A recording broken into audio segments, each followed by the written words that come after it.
ត្រីចូលទ្រូហើយណាបងប្អូនកម្ពុជាថៃកំពុងតែតតាំងគ្នានៅអង្គការសហប្រជាជាតិខណៈលោកថមអាន់ដ្រូត្រូវបានថៃប្តឹងទៅកាន់អង្គការសហប្រជាជាតិថារាយការណ៍លំអៀងមកកាន់កម្ពុជារាយការណ៍បំភ្លៃការពិតនិងបំរើផលប្រយោជន៍នយោបាយឲ្យកម្ពុជាថៃកំពុងតែដុតភ្លើងឲ្យក្តៅ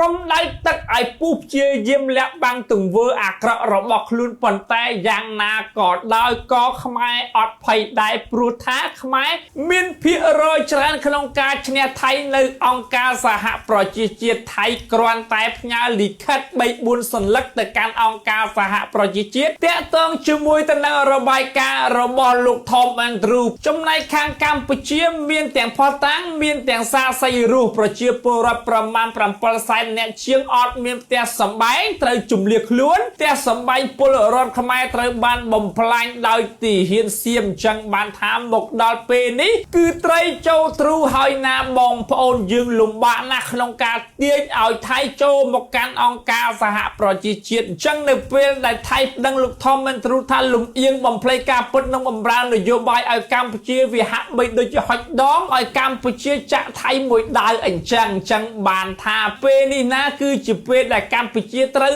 មានព្រៀបលើថៃហើយណាបន្តិចទៀតបងប្អូនរងចាំទៅដីយើងបានមកវិញថៃដកទ័ពចេញពីទឹកដីខ្មែរហើយត្រូវសងទាំងការទាំងដើមសងទាំងប្រាសាទព្រះវិហារសងទាំងលំនៅឋានដែលថៃបានបាញ់គំតិចឈ្លានពានកម្ពុជាវេនកម្មរបស់ថៃជិតមកដល់ហើយណាបងប្អូនយើង